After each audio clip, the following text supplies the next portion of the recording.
Y'all didn't watch Scaling Up, because if you did, you won't need to listen to the next few minutes. But all you naughty boys and girls out there, I'm going to recap it for you with my co-host here, our Chief Growth Officer, Leone. Welcome to this show. To my own show. Your show, I guess. Our show.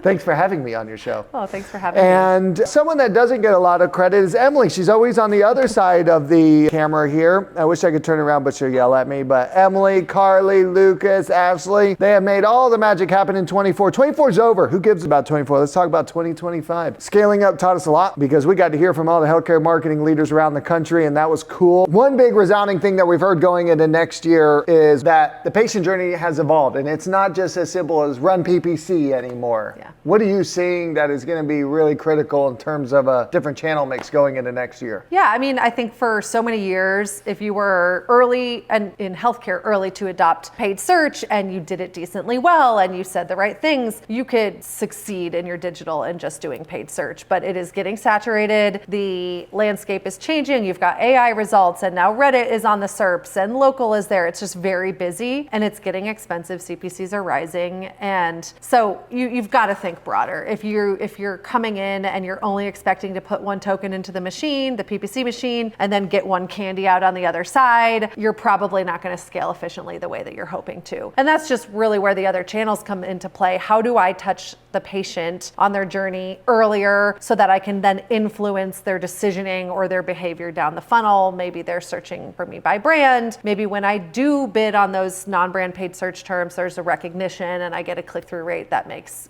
spending the money on that click worth it. Yeah, absolutely. I can't get past what kind of candy would be in the PPC machine. It's like a gumball? No, it would be like M&M's because it's easy to chew and you never want to stop. Just a tiny little one that you just eat a million of? You never want to stop. Yeah. Talking about other types of candy, what other channels, what have we seen effective? What types of healthcare is it working in? Everybody wants to know. All two of our listeners. Yeah.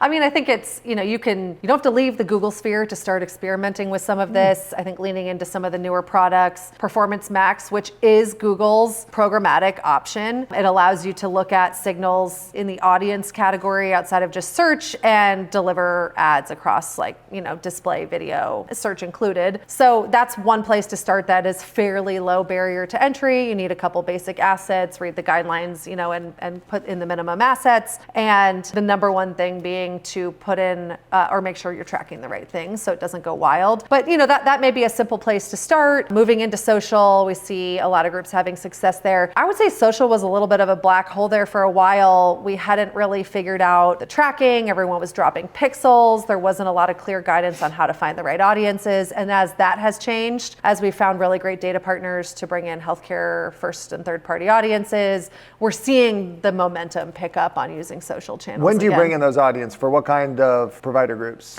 Yeah, I mean, I was talking to a dental group the other day, and it's not worth paying for an expensive third-party audience for general dentistry. Like, everyone's your patient, so you don't need to build fancy cohorts. Now, if you have a strategy to drive growth in a certain payer mix, or you've got a higher consideration audience that's a little bit more niche and hard to find, it would be worth looking at bringing in some third-party audiences to feed the top of your funnel and then kind of pull them down from there. And I suggest always testing those against the native audiences to see if they're more efficient or effective. And so for a variety of different acuity types, paid social you've seen work, and you need the right kind of tracking. I've seen that be really important for running. Why and what? Yeah, I mean, you're working with an algorithm that feeds off of, reward signals of reward. And if what you're telling them as a reward is get me a click to my webpage, you're probably not going to get much out of it. So, and with the removal of pixels, you've got to have something like call tracking. You've got to be testing the native lead forms because that kind of gives you a conversion signal, or you've got to have a CDP or a HIPAA compliant analytics solution to send the signals back.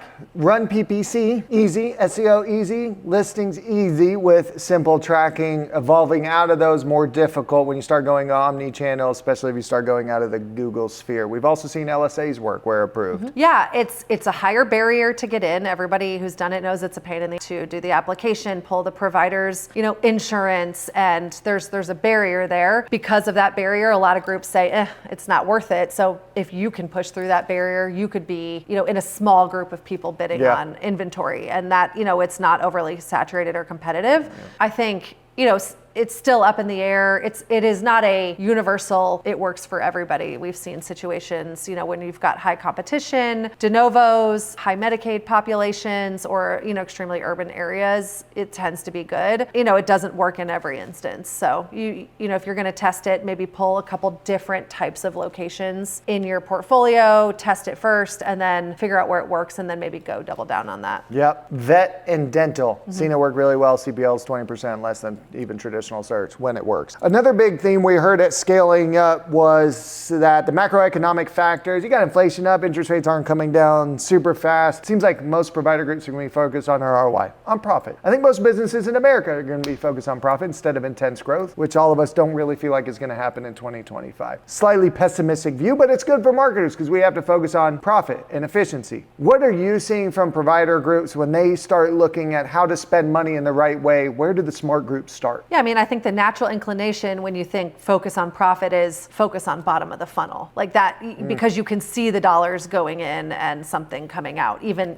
but what tends to happen when you only live there is you look at something like a blended cost per acquisition, and you think if I add more money here, it only increases my blended by 10, 20%, and I can tolerate that. What you're not thinking about is that incremental dollar you put in is costing you 10 times what the first dollar you put in. So marginally, is that dollar even worth spending at that point? And that's where, we're using things like, or starting to talk with our clients about things like modeling different combinations of channel mixes that might yield a greater overall efficiency. And that overall efficiency has to have a measurement framework like, did I see a lift in organic and brand? And are my overall cost to acquire coming down? Because that channel in and of itself might not look efficient as a standalone. Yeah, and the specific use cases, most people think just dump more into the run PPC M&M machine when actually it's not the cheapest lead at a certain point. Meta could be, but it deceives you because it looks like it might be. And these modeling frameworks that we're using can also measure traditional media. What you're looking for is a correlation between when I do this combination of services at these investment levels, how does that correlate to increases or decreases or changes in my revenue? And when you're working with multiple touches like TV, you're never going to measure if someone saw a TV ad and then clicked a PPC ad. Same with some of your digital higher funnel touch points. And so you've got to have another way to understand,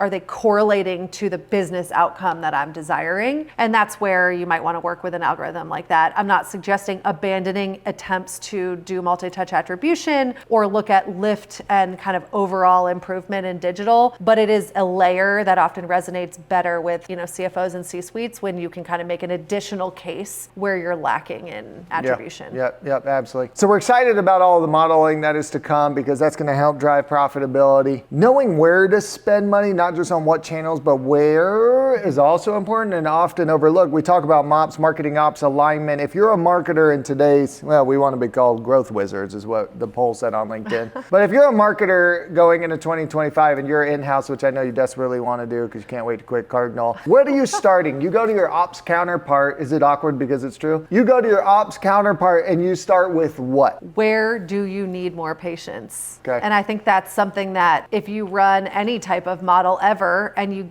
kind of understand marginally where your channels are efficient, that is not going to then tell you where to put the dollar. You've got to then understand the business needs. So where do you need more patients geographically? Which clinics have capacity? I do not want to spend $1 where I'm booking 120 days out. That is a poor patient experience and they will go elsewhere. So let's not waste the dollar sending them to a competitor. Same with service lines. Where are the service lines that you want to grow? What appointment types do you have available? And if you are really kind of getting in the weeds, you might be looking at things like, what types of insurance do I need these people to have too? So depending on how complex the answer to those questions are, should dictate then what channels you use to accomplish it. Yep.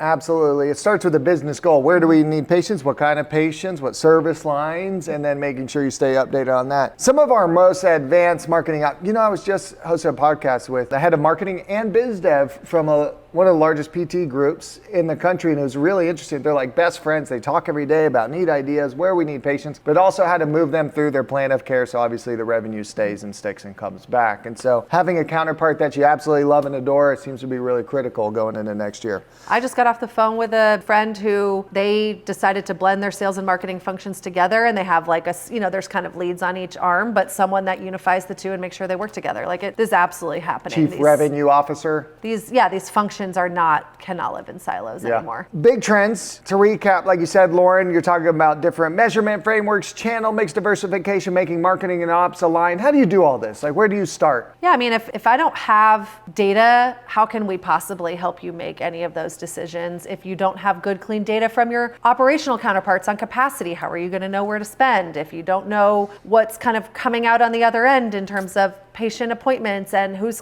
keeping and who's not showing up, how are you going to know where to spend the next dollar to help the business grow? So I think one thing we heard pretty universally this year is a lot of groups really starting to invest in some internal BI functions that maybe they didn't have before, building out a clean data warehouse where the data is just available, not even necessarily getting fancy with it yet. Just how am I acquiring these patients? How are they getting to us? How are they staying with us? What are they doing with us from a patient type perspective? And then you can use that data to make better decisions. And oftentimes where we get stuck is we don't know the answers to those questions because the data isn't available. And we live in a little bit of a perpetual limbo of doing the activities we think are best, but there's no way to validate it. It's because why does it get to that? Because it's House of Brands and they grew really quickly and then everybody's on different EMR, CRM, marketing system. And absolutely. I mean, that's a huge one. The just kind of lack of financing, the need for it, like not having anyone in-house owning it. So then you just get too many hands tossing their data over the fence and no one ever really making any meaning of it. I think the systems and just healthcare in general is very challenging to extract. You've got some closed systems where you're not going to get much out of it. Thank you for joining you on your show, Lauren. This has been awesome. Merry Christmas, Happy Hanukkah, Happy New Year's. We're excited about 2025. Finally, the focus is going to be on what matters, which is profitable growth. So I'm pumped about 2025. And at the end of the day, Lauren, what's the best thing to do if you don't know what to do? Call Cardinal. Yeah, bro.